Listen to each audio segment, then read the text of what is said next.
Hi, it's still me. It's Denise Oliver at Calon FM. And it's now Diet, Health and Fitness. And Ben Calder has swapped seats with Pete Bryceland. Good afternoon. Hello, Hi. darling.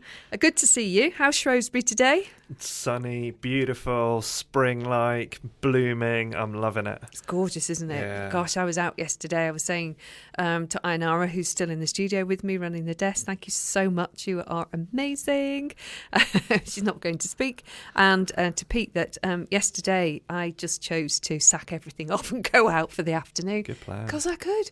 Oh, God, it was glorious. Yeah. It really was that sense of we have left winter behind. Yay! Yay. I know, it was Finally. light, blue sky, birds singing, blossom on the trees, all those beautiful bulbs coming out. It's just like, oh, it's so good to be alive. It is. really is. You can breathe deep, take it all Yeah. in, feel like the day is really vitalising your body. It's fantastic. Absolutely. It really did feel like that Yeah. yesterday. And it's that going out without a coat on. Yeah. Oh, God, it's just... I'm in shorts today. You You know, are. I'm brave in well, it. I've got my chinos on and my feet, well, my ankles are out, but Yeah. no, not much more than that. I Not thought you just never yet. know what else you're going to get, so it looks sunny enough for shorts. I'm going shorts. We're going to do it. Good on you. I like it. Good man. So I've got several things on my list of that we could talk about, and I'm sure you've got things as well. And one of them is aging well. It's the Queen's 90th birthday. She is fantastic. You know, yes, she's got a lot of help and money and all of that stuff. But I look at her and look at my 85-year-old mother-in-law as well, who is also incredibly vital and with it and just fabulous. She hasn't got the money. She hasn't got all the royal connections, but it is what is it that creates living well, into your 80s, 90s and beyond. So we've got that to talk about. Have you heard of Football Shirt Friday? Thankfully not. Well, we will have a chat because there is something behind Football Shirt Friday. So we'll talk about that as well. I brought in one of my new books, which we'll talk about, and Pret-a-Manger as well, a reason for talking about them. So what do you want to talk about today, Ben? So I love the whole kind of vitality, get yourself healthy until you're 100, and I've got 100 ways of staying healthy till you're 100 to talk about, so we'll dip in and out of a few of those. I want to briefly look at the film Vaxxed that Robert De Niro and the controversy around the Tribecca Film Festival and what that means for our health in general. And also, just to add into this staying vital, we've got our next Qigong Day at the Centre for Integral Health coming up next month, and a whole bunch of other fantastic things.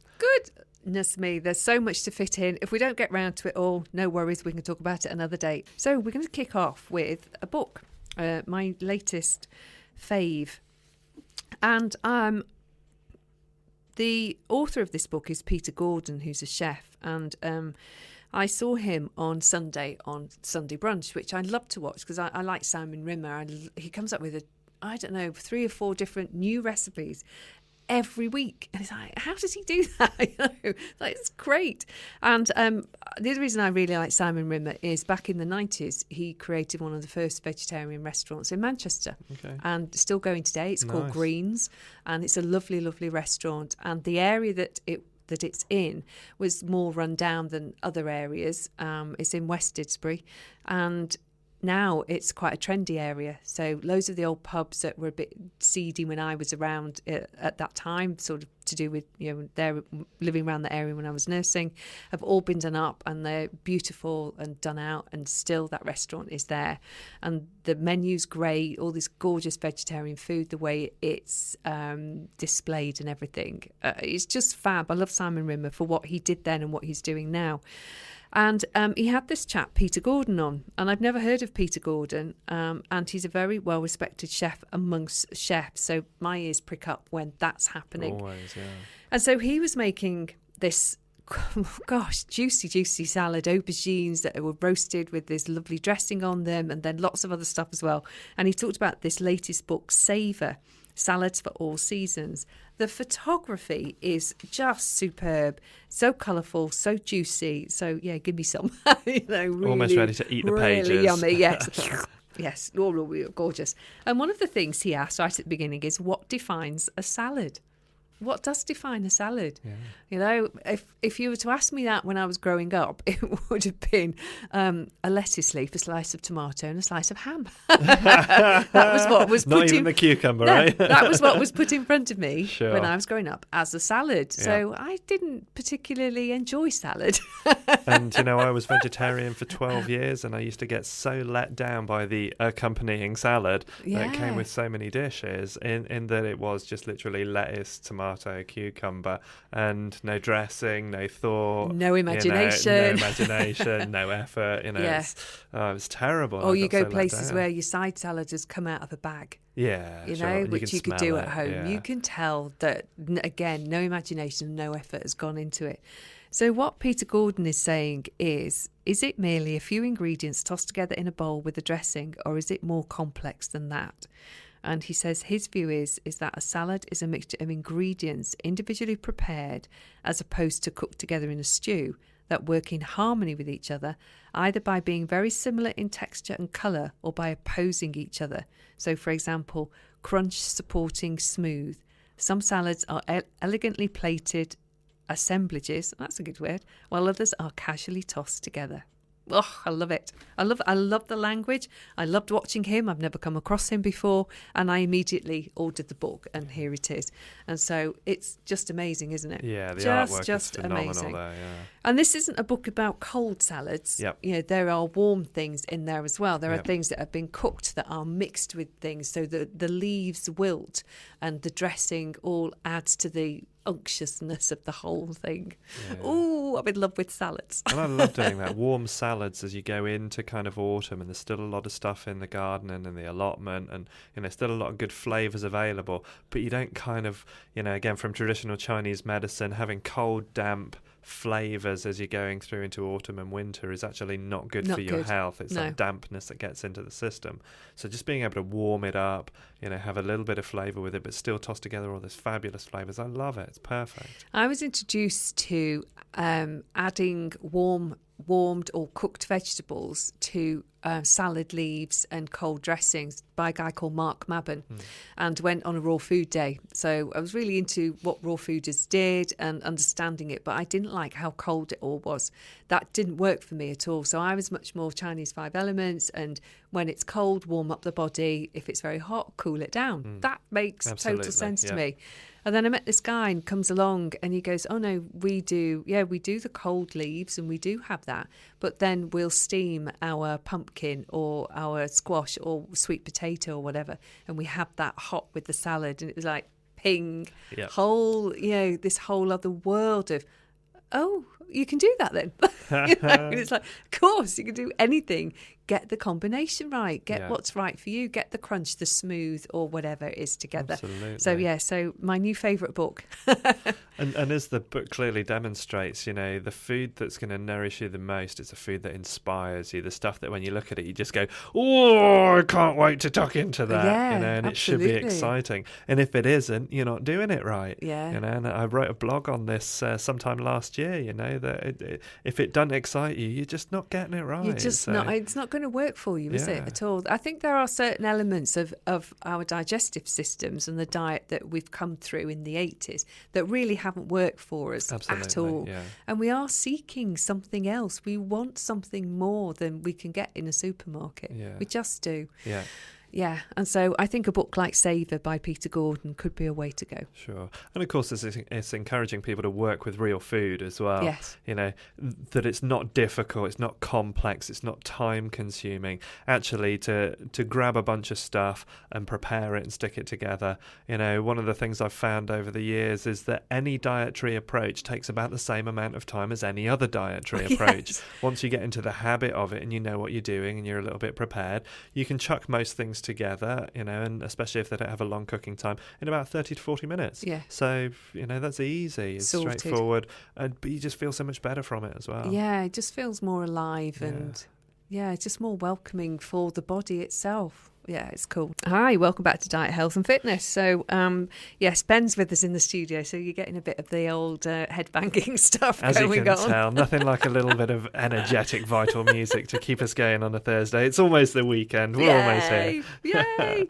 We're not bouncing up and down with him, but Not yet. Not yet. No, we don't quite get that music. Okay, I'm trying to think what would be the closest I would have ever got to music like that. And I can't think of anything, so... Never mind. Never mind. Each to his own. Exactly. It's fine, isn't it? And that's one of the beautiful things about life, is that we've got all these perspectives, all these variations, all these options. Yeah. You know, you go to like a WOMAD event and you can see so many different types of music from so many different cultures, and everybody gets inspired and motivated by it. It enhances our lives. Absolutely makes us feel good. does. So talking of enhancing our lives, it is the Queen's 90th birthday today, and no doubt about it, she is ageing well, looking amazing. She's very vital. She's all there, you know, brain seems to be functioning incredibly well. Absolutely. How do the rest of us get to that point? What do you think, Ben? Well, again, you know me, I'm an integral theorist, so I always look at things from an integral perspective. So the obvious ones are in there: body, exercise and diet. You know, we can and we do talk for days on end about stuff like that. But from an integral point of view, we've got three other major perspectives that we always have to include. The first is mind. So we've got to have a healthy mind. So that's healthy thinking, healthy action, healthy intentions.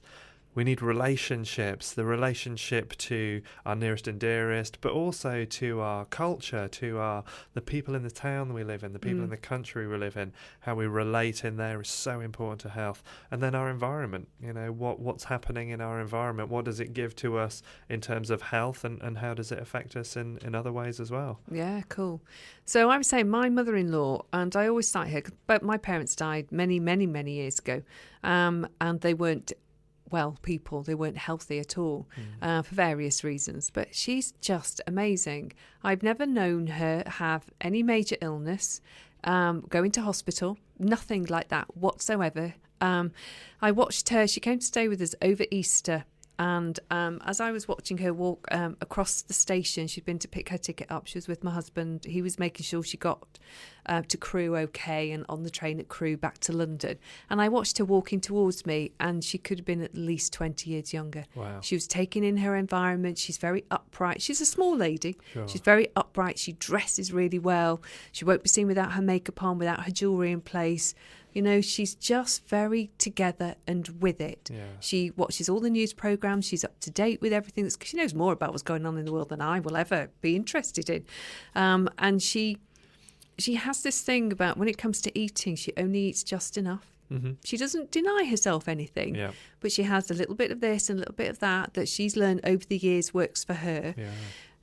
She is Maltese, so we have had our difficulties in the past because she lives on pasta and things like that, which don't agree with me. Sure. We've now got a very amicable relationship. It's great now, and she respects that it doesn't work for me. Yeah. And so that's cool. Yeah. And I respect what works for her.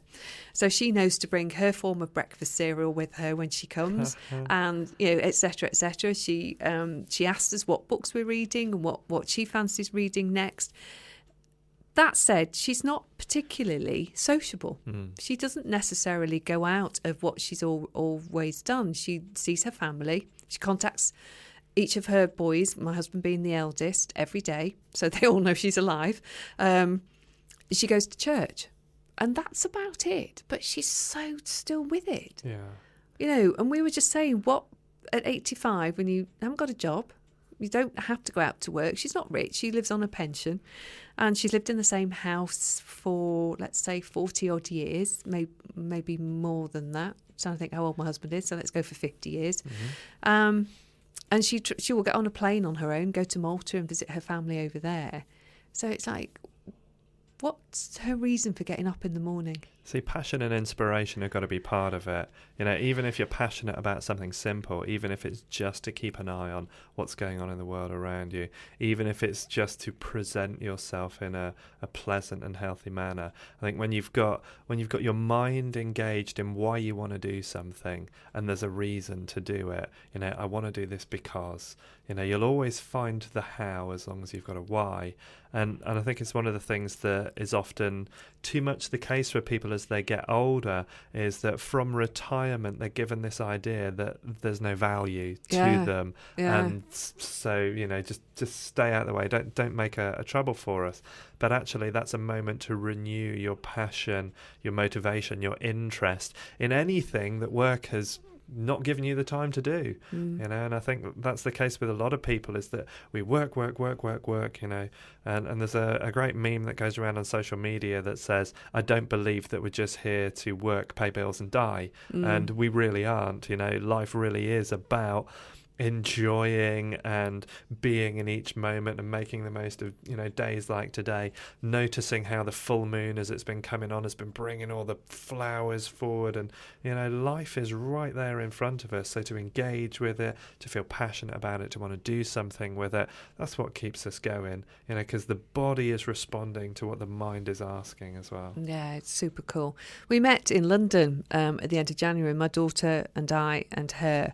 And she got the bus from home. She gets off this bus at Marble Arch and she walks along Oxford Street. She meets us in Marks and Spencer's, ran us ragged around Marks and Spencer's. Good, honestly, she knows every square inch of it. It's a place she likes to go and buy her clothes, and she feels that there's a value and a quality to all of that. Then we go to Carluccio's in St Christopher's Place, and she has her pasta, her glass of wine. She's happy, she's giggly.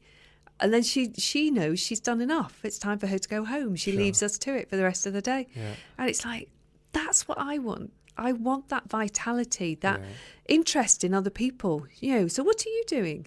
And and then what are you going to do? And she's so, and do you remember so-and-so? Do you remember meeting such and such? There's no lack of connection within herself at all. And sounds like there's a high degree of self-awareness as well. She's amazing. Knows what works for her, knows what she wants, knows when she's had enough. And I think too often a lot of us are not in touch enough with our bodies, with our sense of self, that we really know what we want to do and how we want to do it. And as you've highlighted there as well, she understands her genetics. She understands what works for her typology, for her body, and she's kind enough to recognise that, okay, this is what works for me, but for you it might be different, and we can work with that. So and that's quite important stuff.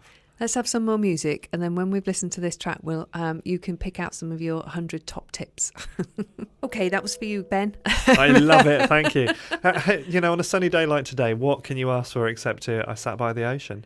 What a beautiful idea, sun on the water. I think I prefer on the dock of the bay. That's got more of my laid back type of thing. I appreciate the song, but after having an old acoustic musician in Cornwall called Billy Mack, who used to make spoofs out of just about every song that you could imagine, I can't listen to that song, and I can't even pronounce the title of it anymore without being reminded of Billy Mack's version of it. So. Okay, you keep that one to yourself. I will. So what's on your 100 top tips to keeping or to aging well? To aging well. So this is 100 ways to reach 100, and there were things that kind of really jumped out of me that were not just about the obvious of eating healthy diet. There are things like learn how to be mindful in each moment so you don't miss out on the magic of life from thinking too much about other stuff. Actually the sunshine is happening now, the relationship, the moment is happening now, it's not anywhere else. And do less as well and live more. We're here on earth we're not here to kind of pay bills and die. We're not here to become the most efficient people we can be. We're here to enjoy the life we have. So, do less and eat more. Now, there was a couple in here that I really loved as well. First one was to make love to your partner as much and as often as you can. Now, I love the fact that it was phrased about making love, not have sex, because making love can be so many different things. How often do you take the effort It's like cooking a nice meal together and things like that. Sure, just telling them they look beautiful, telling them how much you love being around them, telling them how much you love the way they laugh, just the little stuff, all the little intimate kind of lovey things. And I liked the fact that was in there, but it was also contrasted with that for women, spending time with other women is actually really important to release more oxytocin in your bodies. And for men, spending time alone actually increases and improves their ability to deal with stress. Okay. So, it was nice that it was both this relationship, but also the communion of the feminine and the agency of the masculine. And I like the fact that it was honouring those things. But also little things like don't put anything on your skin that you wouldn't eat. Absolutely. And this is an adage I've lived with for years. Yeah. And it comes along with if you don't recognise the ingredients on a food or you can't pronounce them, it's probably not going to, your body's probably not going to recognise it easier. So you kind of want to work with just really simple things. It comes back to Peter Gordon's book again. Just take really obvious natural things and you can toss them together. You can make some amazing stuff with them. And again, just little things like read as often as you can, dance as often as you can, sing as often as you can, all the things that kind of you enjoy doing in life, all the things that inform you, stimulate you. I mean, the music, we laugh about the music, your choices, my choices, but we enjoy them. They do something for us physiologically. When we hear the stuff that we love, it's perfect. And, I really appreciate that. And something that you like to practice is Qigong. Yes, absolutely. And what does that do for you? I mean, it's an integral practice. My brother and I, our system of myofascial Dao Yin, we're looking at the fact that the movement with the intention, it really follows the old Chinese adage of the mind leads the qi or the energy and that leads the blood. So it's just simple biofeedback. So by focusing about energy in my hands or energy in my digestion or energy in my back, I can change the nervous response, I can change the circulatory response, so I can actually encourage those parts to come alive, to move, to be flexible, to feel together. And it's interesting that there's a lot of people that are aware of the shadow self and how our ego can be split into our persona and our shadow, the things we accept and we don't accept.